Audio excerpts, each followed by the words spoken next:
Yeah, hello everybody. Very happy to have you here today for the next day of Dutch Inno Cybersecurity School 2024. Today we are delighted to welcome Olaf Kolkman for today's lecture. He is an executive level advisor to and spokesman of the Internet Society, where he strategizes, analyzes, formulates, reviews, and advises on technical and policy issues. For over 2.5 decades, Olaf has been actively engaged in the intersection of internet technology, society, and political matters, in particular those related to security and trustworthiness of the internet. He serves on several advisory boards. He is a member of the SIDN Supervisory Board, and he is treasurer of the Global Forum on Expertise in Cyberspace Foundation. He served as an IAB chair between 2007 and 2011, and he was a commissioner on the Global Commission on the Stability of Cyberspace. Previously, he held executive positions as Chief Internet Technology Officer at the Internet Society and Managing Director of EnerNet Labs, which is a non-profit organization that produces open source and open standards for the Internet. Under his responsibility, EnerNet Labs made a significant contribution to global Internet stability through research and developed DNS software that is deployed worldwide nowadays. And Olaf himself describes himself as an Internet generalist, somebody with deep knowledge of some of the Internet's technical aspects, and who particularly enjoys bridging the technology society policy gap.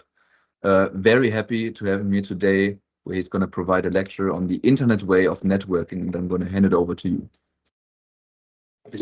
Thank you for that introduction. I couldn't have said it better than you did, but that's probably also because I wrote a biography myself. Let's see, I need to share my screen again. I think this was the best to do so.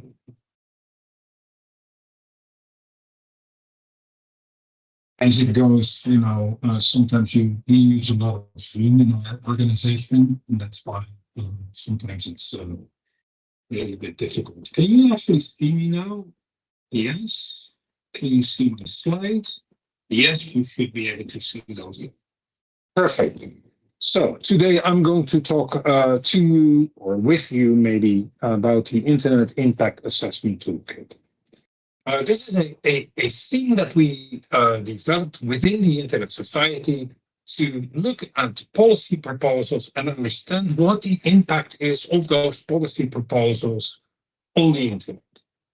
I understand that you are cybersecurity or are trying to learn to become a cybersecurity expert, and that can be very broad. You could be studying for a little more on the technical side, information security, but also a little bit more on the policy side. And this is one of these things that is a little bit more on the policy side, but informed by the technology, and actually the technology of the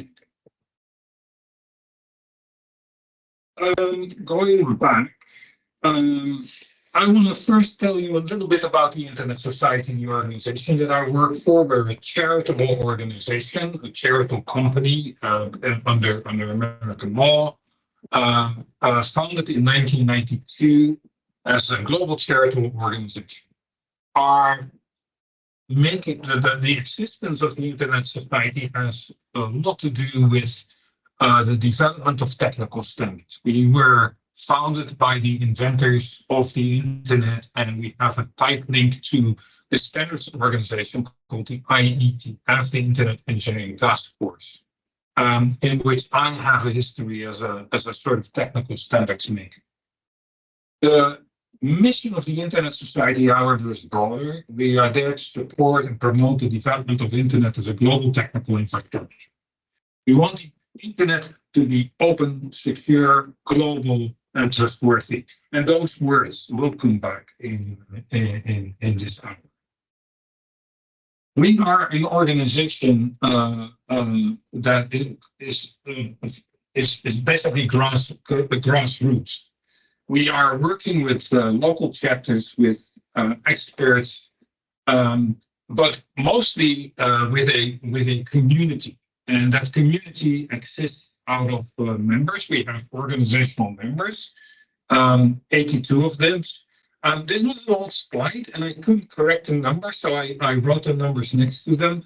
82 organizational members we had yesterday. We had 130 chapters and special interest groups, including a Dutch chapter, but also multiple chapters in India.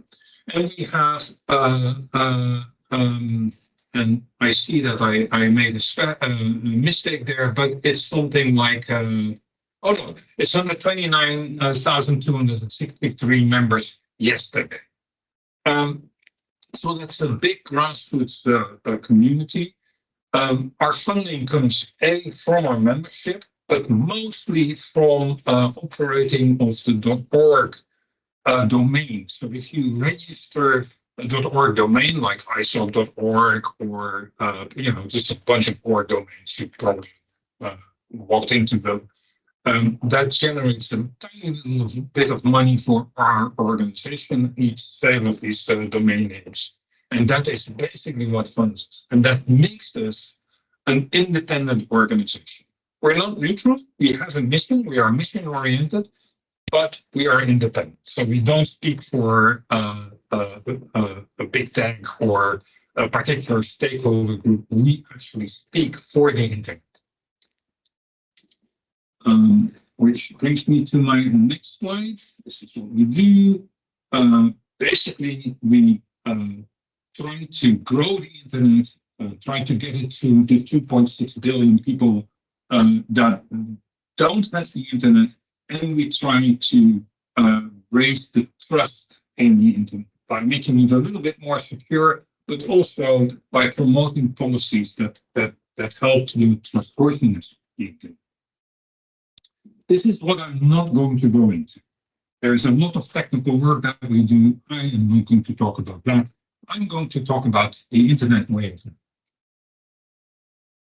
So the internet way of networking is a method to look at, through the lens of the internet, to policy proposals. It's a sort of an assessment methodology.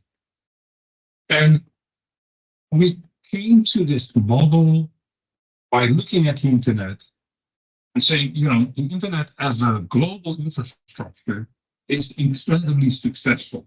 And the question is why?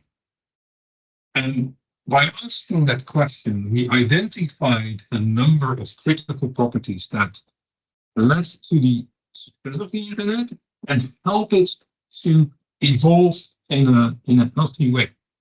Now, you have to understand, when I talk about the internet in this context, I talk about the technology that allows people to talk globally, to use applications. We often talk in technical ways around about the layers of the internet. There is a so-called network layer, basically infrastructure, undersea cables, but also the Wi-Fi network in your house or the internet service provider in your neighborhood or your university or your government building. They provide a local network. LAN, you might have heard that term. Those local area networks are somehow tied together into somewhat larger logical entities, but they in turn talk to other networks. And by talking to other networks, you get the perception of having an end-to-end connectivity. You in India can now talk and listen to me here in the Netherlands, while our networks are only logically connected. They are not operated by the same internet service provider. No, there are several networks that live between me and you in India. And that is a very important concept. There is independent networks that are tied together and create end-to-end connectivity between you and between me. And there's applications such as this team meeting or web pages or cloud services or blockchains or artificial intelligence applications that all use the internet connectivity that infrastructure, internet infrastructure, to give you a digital experience. So when I talk about the internet, I talk about something very specific. Questions so far? Because I think this is an important concept to understand. Logic. I trust the interlock. Yeah. Oh, yeah, excuse me. For now, we don't have specific questions on this. Just one remark. Would you be able to try maybe the sound to talk without the headphones? Because some participants can't really hear you properly. Okay, I'm going to see if I can try the. I probably need to stop sharing for that. Give me a second. Thank you so much.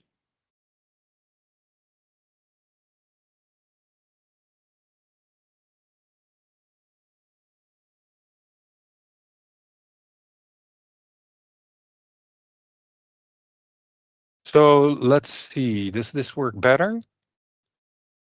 It seems better for me. Let's see if the participants are saying anything. Let me just, I see a hand up. This is perfect, Koopman. You can proceed. Yep. Okay, good. Apologies for. No, it's good. Sorry for the I- inconvenience.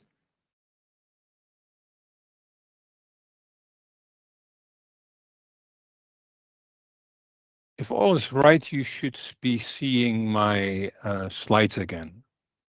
Yes, Yes, we can. exactly. Good. Yeah. Okay. So this technical infrastructure,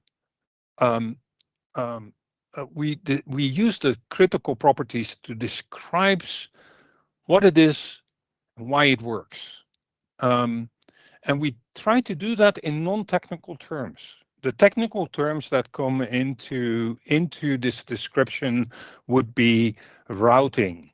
I don't know if anybody ever encountered that term, but routing is the way that information packets are shipped from my computer to your computer over this internet. I am not going to go into the technical details. What we did is we identified critical properties, 5 of them, that make the internet work. And they're not only technical, they also are about an approach, about thinking about the sort of governance parameters that come with the internet. So let's have a look what these critical properties are, if I can get to my next slide. Oh no, yeah. So this is all captured in a bigger idea, which we call the Internet way of networking. And if you go to this site, and I'm sure that I will share my slides after this presentation, and so that you can also see this.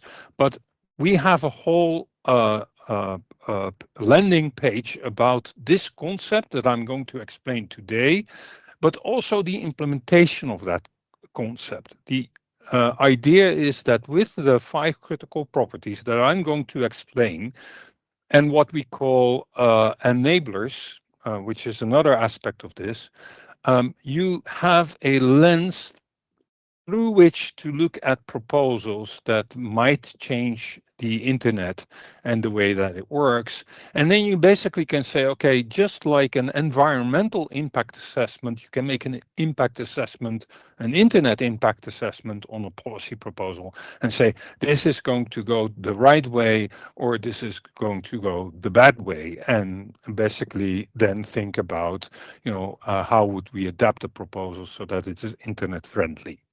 So that's the whole idea. We want to have an internet that exists and thrives, and what we offer here is a toolkit to assess whether certain interventions, whether they're technical or policy, will impact that internet negatively or positively. That's the whole goal of this exercise. So we identified 5 critical properties, and most of the time, I think the next 20 or 30 minutes or so, I will be spending on this slide. This is what you get. And I will be going back into explaining how this internet works again. Let's start with an accessible infrastructure and a common protocol.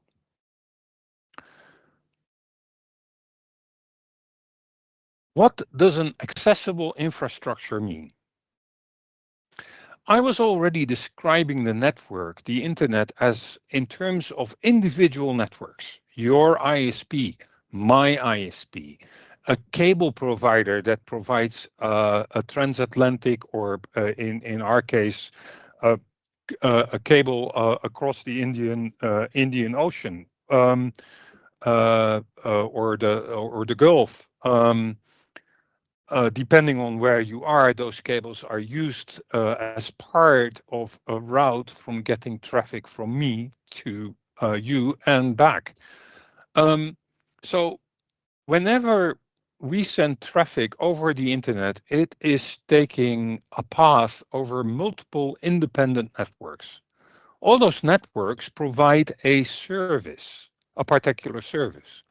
My internet provider at home provides domestic services. It's my internet provider. They provide consumer services. But if I go to a university, the network of the university might actually be maintained by the university itself, and that's also an independent player in the network of networks that is the internet.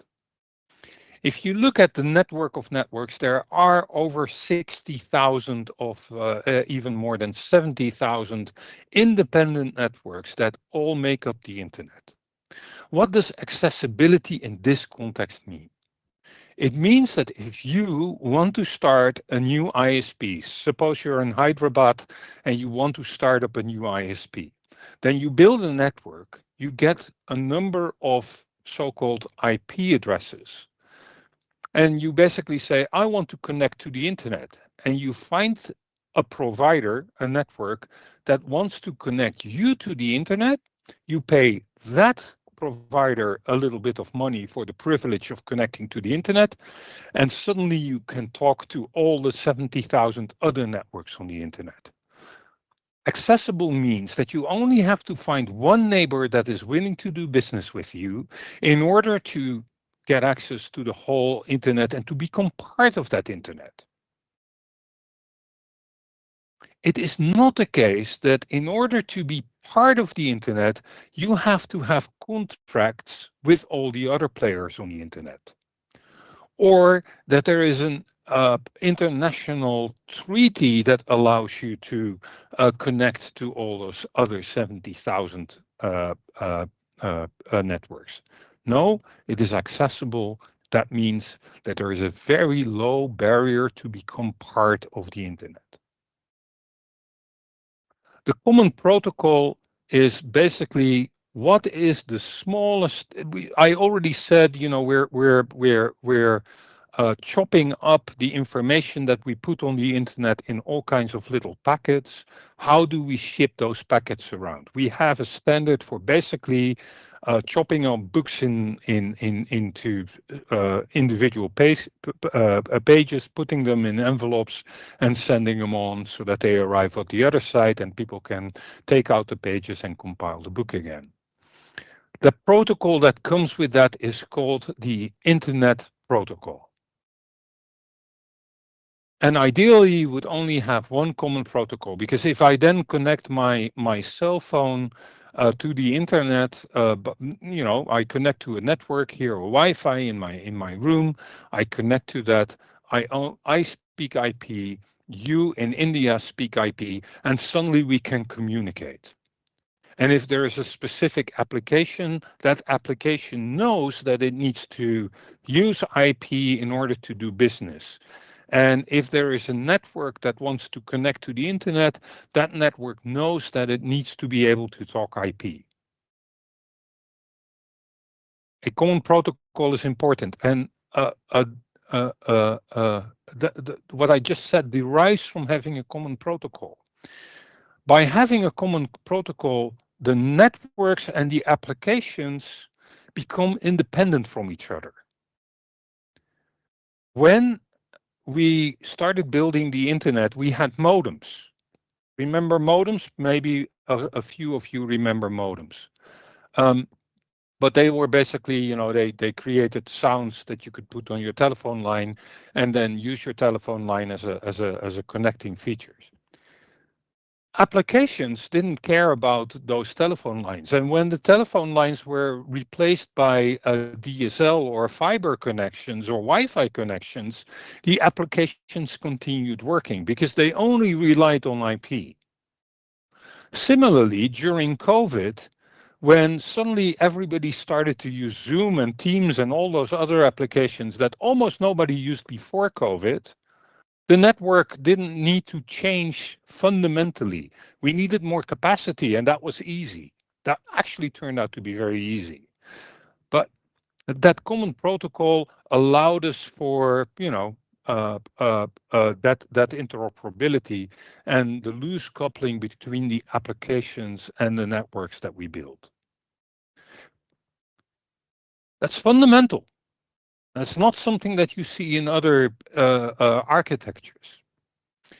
Talking about architectures, the internet is an open architecture of interoperable and reusable building blocks. That means that it has not been devised or thought of as one big thing. There is no blueprint for the internet. There's no single entity that says this is how everything should look. In fact, there are only a few principles by which internet architecture people think about the internet. End-to-end principle is one of those. And that I'm not going to explain that in detail, but that's the way that we think about the internet from a technology point of view. And what we actually design is basically a bunch of Lego blocks. We all know Lego, and the little plastic blocks from Denmark with the little, where you can build castles, you can build cars, you can build Star Wars models. The thing about Lego blocks is that they are highly interoperable, but there's no architecture. And that also means that you can build whatever you think of in Lego. Give a kid a big basket of Lego pieces and they will let their fantasy run wild. So a result of this open architecture and interoperable reusable building blocks is that you can build applications that use the internet for global connectivity in a very easy and cheap way. Here's a bunch of Lego blocks, go build your architecture. If you want to invent new building blocks that fit on the existing ones, go ahead. The architecture is open, you can do that. That buys you permissionless innovation.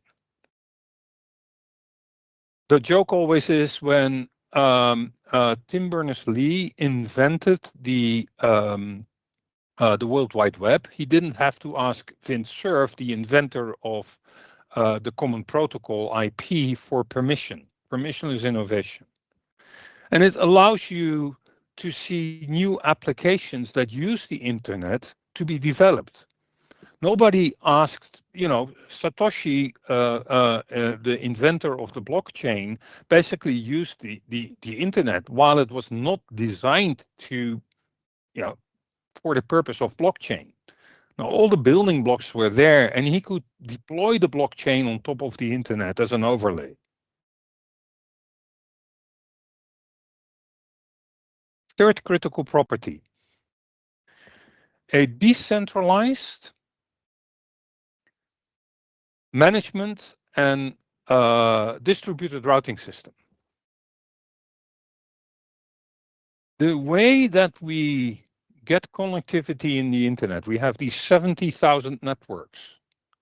And these 70,000 networks are sending traffic all across the world. There's no central place in the internet where there is control over, okay, if a packet comes out of India and it needs to go to the Netherlands, it needs to follow this path. In fact, the idea is that each individual network knows where to send traffic in order to get it closer to its destination. So if you send me information out of India, then your network will have an idea of where my network is and will send it to the neighbor that is closer to my network. That network will also have an idea of where I am and will send it to the network closer to my network, etc., etc., until the packet arrives at my destination. And if I send something back, the same happens.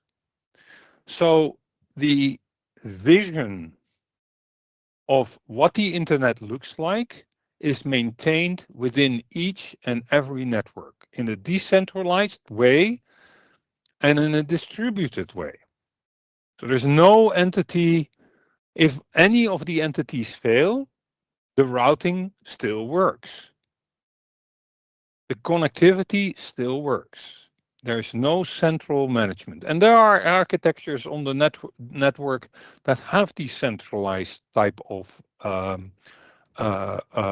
controlling mechanisms on how traffic flow.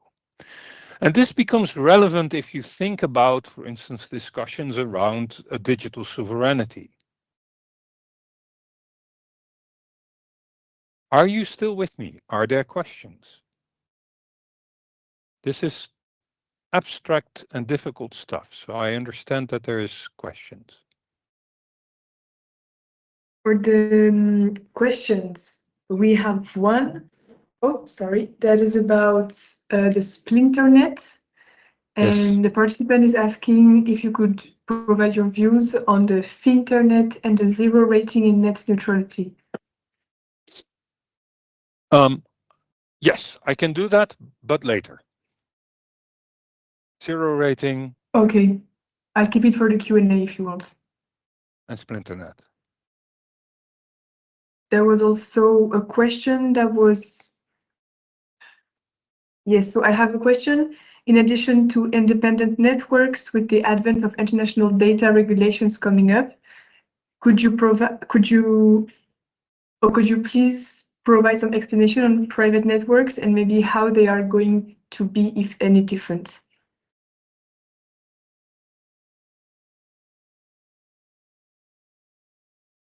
I would need some more understanding of that question, but let me explain the two next critical properties, because I will be able to talk about Splinternet and about zero rating with the next two critical properties in my pocket. Common global identifiers. Yeah, okay, sorry, go ahead. Oh, no, it's good. No problem. I have maybe one last question that might be appropriate.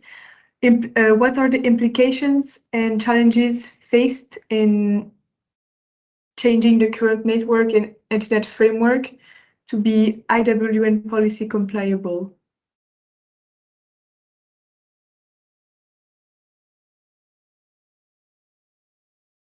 Is that a question you could answer, or should we ask the participant to write a more comprehensive question? I think that I understand the question, and I will also try to discuss that after I finish the circle of five, so to speak. Okay, you so can very just go brief. on then. Yeah, yes, because very briefly, common global identifiers. Common global identifiers is basically how we people interact with the network. And we interact with the network through DNS names. www.internetsociety.org is a so-called domain name system name.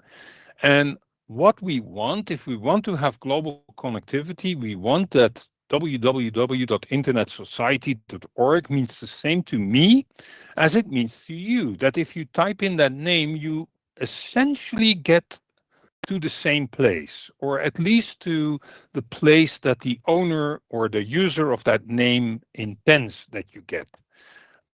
There's a lot of layers in that statement, but in essence, if there is a name, then the owner of that name, the Internet Society, in the case of www.internetsociety.org, if you ask a question, then Internet Society sorts out which page you land. That might be in your local language, that might be in my local language, but in generally you will end up at an Internet Society website. Now, if we think about Splinternet, then one of the ways to think about that is that those common global identifiers do not exist anymore. So Splinternet clearly might start to exist when any of these critical properties are broken. But with the DNS, with the domain name system, that is very clear. If my.com points to a completely different set of entities than your.com, we have a splinternet. So as soon as names start to mean something different in different regional contexts, and point to different owners, then we actually have a splinternet. And that can be confusing and can have actual cyber security consequences. For instance, if a bad actor closes off the internet and points all .com addresses, including banks, to websites under their control, there can be serious financial consequences. Common global identifiers, to me, are the first moment where we see indications of splinternets. And that, for instance, is relevant in the case of, and there is always a little bit of a question, where does a blocking and filtering stops and where does a real splinternet start? But blocking and filtering of content based on blocking and filtering of the domain usually is a step towards what I would call a splinternet. So for instance, if you don't like a specific tweet, and therefore a country blocks the whole of X, I would definitely say that is a step towards that's at least a violation of those critical properties that we're talking about, because suddenly the expectation of ending up in the same place is broken. So this clearly has an impact on the global common global identifiers, and is a step towards splinternet. I wouldn't say we completely have a splinternet at that time, but that's, technology neutral and general purpose network. The technology neutral means that the internet is built to do everything well and nothing particularly good. So it's not been designed to be very good at gaming, or be very good at sending faxes or emails, or be very good at having these Zoom meetings. No, it's been built for general purpose. It doesn't really matter where the content is and where the consumer, it goes two ways. The general design of the network is that it's a general purpose network. Turns out that general purpose network is good enough for everything that we humans try to do with it. And I think that COVID was an excellent example. Suddenly we were all staying home, at least in the Western world, everybody was using Zoom and Teams and so on and so forth to start working online. We saw that in the amount of bandwidth that was being used, and network providers really struggled to develop, to have sufficient bandwidth. But the internet technology didn't need to change. That just absorbed the change of behavior of people. And that technology general purpose network, therefore, is a real feature. This also talks a little bit towards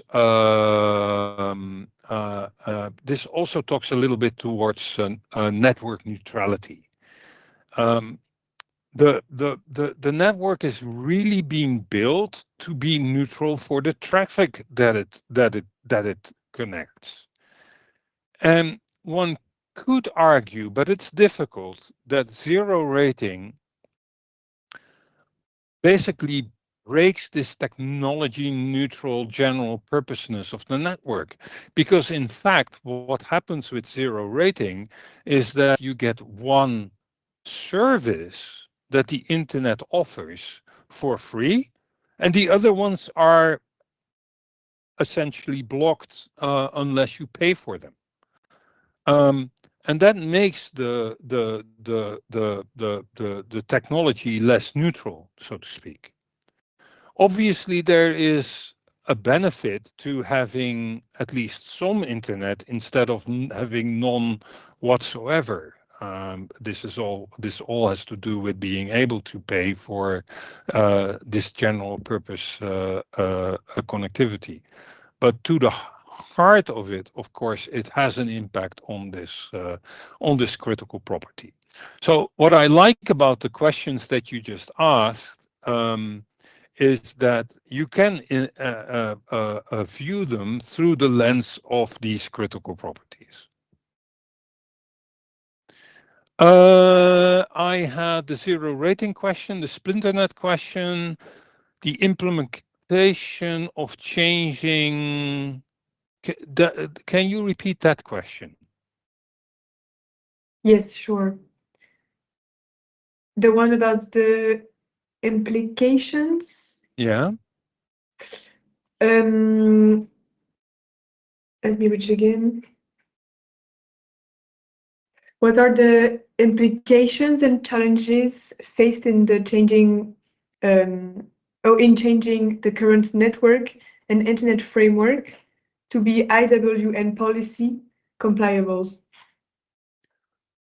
So I would say I would turn that around almost. The way that what we did is we looked at the internet as it is today and why it is successful. And I would say that the internet today looks a lot like the ideal model. But we are slowly chipping away by policy measures, by technical measures perhaps, of these critical properties. And that means that we're slowly losing the internet. So it's the implication of going towards this, I can't really say, but what we are looking at is the implications of moving away from these critical properties, seeing these critical properties impacted. And a good metaphor for that is the Jenga block tower. You know, the game Jenga is when you have all kinds of little square blocks that you put on top of each other, and you have a large tower, and then the participants in the game need to pull a block away, put it on top of the tower. And the feature of the game is that once you start pulling blocks and you start to move them and you start to change them, the whole tower becomes a little bit more unstable. It's still a tower, but it's unstable. And at some point, somebody draws a block and the whole tower crumbles. And then you lost the whole tower. When the internet was built, it was a nice, solid tower. I mean, it had problems. I mean, I don't want to wave away the fact that there are inherent security problems with the internet and the way that it's been designed. But it is a nice, solid tower on which a lot of social and economic possibilities have been built. And if we now start to pull away the fundamental building blocks out of that tower, and at some point it collapses, we might not be able to build it again, and we have lost those economic and social possibilities that the internet brings. I think that once we fragment the internet interconnectivity layer that we have built collectively as a collective global project, and that we're still building as a collective global project. We still have 2.6 billion people to connect. If we break that down, if we really splinter it up, there is no way that we can connect it together again, I'm afraid. Not in the way that the internet functions now. And there are problems at the application layer. There are problems with big tech. There are problems with social networks. There are problems with AI that are coming our way, the way that we handle that as a society. And perhaps they are enabled by having global connectivity. But if we splinter the internet itself, the ability to have global connectivity, then I'm afraid that we won't be able to build that up again. So I think it's very important to look at these critical properties anytime when you make proposals, and with a little bit of the understanding of the internet a technical architecture where these critical properties came from. Then that was what I was trying to convey. So I'm looking at my clock and I see that I have 15 minutes. So the next material I am just going to browse over. I'm not going to go in detail. This is the core of the idea. Critical properties are needed for the internet to exist. There's one thing that I want to get across is that think about what the internet needs to exist.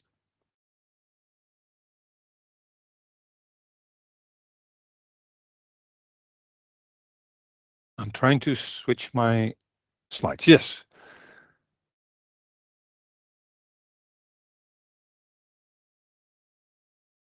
Critical properties alone, as this slide says, are not sufficient. They are there for the internet to exist. But there are also a number of things that the internet needs to thrive. And those are the things that we often see a little bit tangential if we start to speak about applications. If we start to talk about policy measures such as encryption or upload filters or things that that impact the internet as a whole in the way that most people think about it as sort of the interaction with the internet, the interaction with our digital society as brought to us to the internet. So we have been thinking, what does the internet need to exist, but also what does the internet need to thrive? And what we arrived at by looking at statements about what people want the internet to be, there is a lot of statements across the world that talk about an open, free internet, open global internet. And what we arrived at, and that's not without coincidence, is basically saying, what are the goals for the internet? Well, the goals for the internet are that it's open, that it's globally connected, that it's secure and trustworthy, and that it is for everyone. That's our mission statement. So not strange that we set it as a goal. But if you want to get to an open, globally connected, secure and trustworthy internet for everyone, what does that mean? Well, what we came up with is the concept of enablers. For instance, you want to get to an open internet. Now, an open internet has an idea behind it, and this is how I structured the next couple of slides. There is an idea. In this case, the open internet allows people and organizations to mix and match. No, so you can read this for yourself. And in order to get there, and this is sort of your homework, I would say, there are enablers. In order to get to open, you need unrestricted reachability, no filters, no such and so forth, and you need a certain amount of available capacity. I am not going to explain in the 10 minutes that I have left what this all means. This is in the papers that we link to from the website. But this is to give you an idea. There is a concept, a goal, open, which is enabled by enablers. In this case, unrestricted reachability and available capacity. Similarly, for globally connected, there is a goal. There are 3 enablers. Secure, a goal, 2 enablers. Trustworthy, a goal, and again, 3 enablers. Now, how do you use this? And again, I realized that I did another hour of explanation, and I skipped over it in the last few purple slides. But this is something that I suggest you read in our documentation. I explained in detail what the internet needs to exist. That's the IWN model, the internet way of networking. Now, this is why does the internet, what is needed for the internet to thrive? Well, suppose that, how do you use this? Suppose that you have a policy proposal or a technical proposal. What you can do is basically look at this proposal through the lens of the critical properties and of those enablers. We realize that open, globally connected, secure, and trustworthy are, are big goals. And we have tried to operationalize them a little bit through those enablers. And so if you look at open, you look at, does this proposal restrict the accessibility of information, the easily accessibility? That's one of these enablers. And if so, how does it do it? Does it do it in a positive way, or does it do it in a negative way? While the critical properties that I discussed earlier normally are fairly black and white, there can be positive and negative consequences on enablers for the same goal. So you can have a negative a consequence on the first enabler, a positive consequence on the second enabler. And so when you're talking about the enablers and you're assessing a policy or a technical change or a development through that lens, you get much more of a discussion with yourself and you identify the policy trade-offs that you need to make, the policy choices that are in front of you, or perhaps even the design priorities that are in front of you, and their impact on the internet. So it's an aid to think about the internet. Now, if you go to that web page that I linked before, let me go back to that site. This page. If you go here and you scroll through it, this concept will be explained in great detail. Both the critical properties and the enablers. And what I hope that I have done is that by giving you this presentation, you have a better way, a better idea of navigating this material. What you will see at the bottom of this page is a great number of what we call Internet Impact Assessment briefs. These are the type of analysis that I just talked about, where we documented our analysis in a brief, in a discussion, in a paper. We or members of our community, what we do is when there is a brief, we have an editorial process by which we look at the quality of the brief, and we basically publish it on the website with a very low editorial bar, so to speak. So that you also have examples of policy measures that might be relevant in your context, and you could use those as inspiration.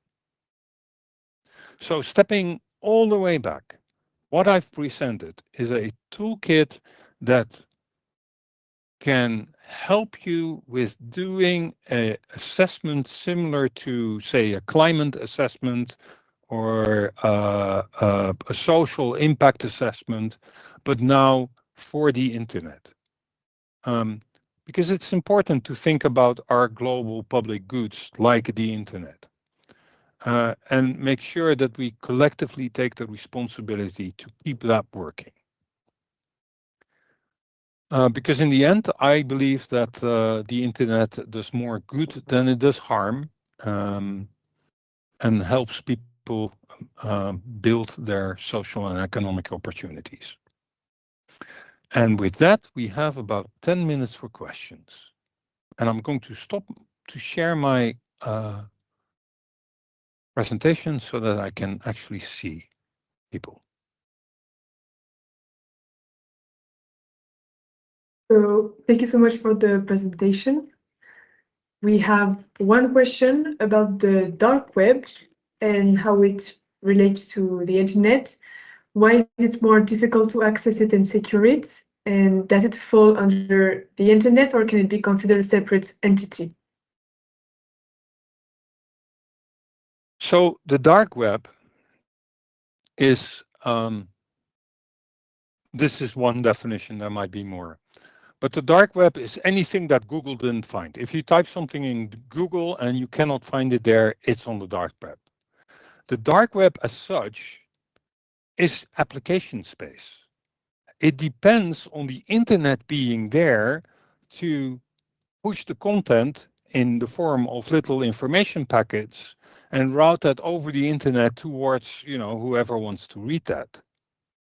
The internet doesn't care about information being completely dark or completely white or shiny. The internet doesn't care about this. Obviously, there are security and safety issues with the dark web. You can buy guns on the dark web where guns are forbidden. You can buy dangerous drugs on the dark web, and those are all issues that we as society have to deal with. And yes, they are enabled also by the internet. But it's the same type of enabler that allows you for global commerce.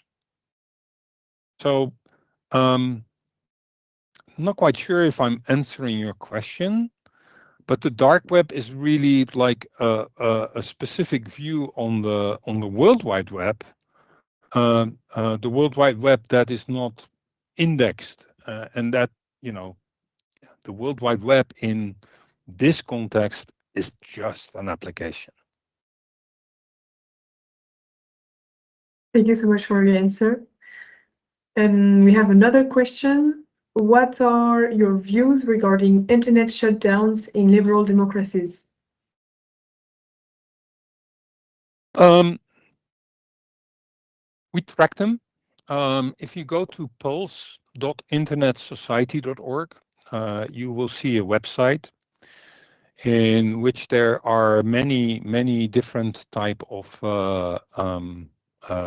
measurements. We measure resiliency of the internet. But we also have a tool which is called the shutdown calculator, in which you can calculate the costs of a shutdown on your economy, and that's a lower estimate. And the reason why we have that is because we think that shutdowns basically limit, limit the social and economic opportunities of people inside of countries, whether they are liberal democracies or not.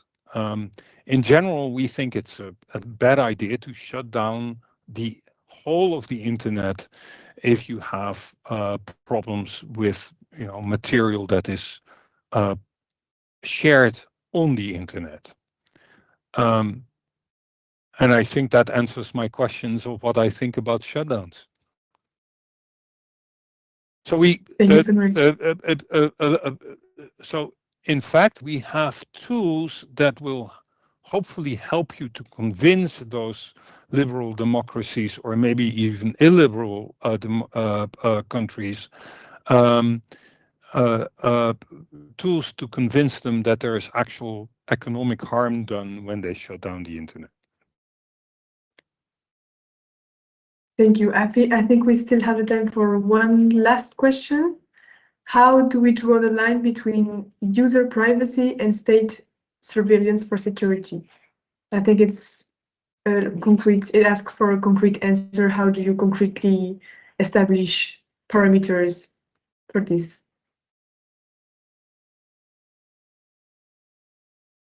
If I could answer that question like in 5 minutes, I would probably be either a world leader or very rich or solve one of the biggest problems of our times. Okay. This is no, yeah, but I'm going to spend a few minutes longer on this. This is the area of the most wicked problems of our times. There is a tension between freedom and safety. And we see this tension everywhere. Next Monday is the Global Encryption Day. That's a day that we participate in. If you go to the website of the Global Encryption Coalition, if you just Google for Global Encryption Coalition, you will get to see that site. And that is exactly an area where the debate between, what does the internet offer? What are the technological information security building blocks that keep us all secure are in tension with safety aspects. Encryption is used by bad people. It's also used by good people. The problem is you cannot shut down encryption for only bad people. That's just impossible. That's technically impossible. And it turns out that if you create backdoors for special groups like law enforcement, the history has shown over and over and over again that those backdoors, those technical measures that are then offered to special use cases are broken. Only last week we saw in the news that the AT&T devices in the US that are used for phone taps were compromised. It turns out that it is incredibly difficult, or at this moment it's just impossible to create a technology that is only used for good purpose. That's almost philosophical. So yeah, you always have that choice to make between, do we keep our population safe and do we allow stuff or not. I am of the school to err on the side of openness, on the side of connectivity, and that's what we do at the Internet Society. And I think that the encryption case, like the Global Encryption Coalition, if you go to our Global Encryption Day, there is a panel. There are a couple of panels that talk about encryption and that tension between safety and security.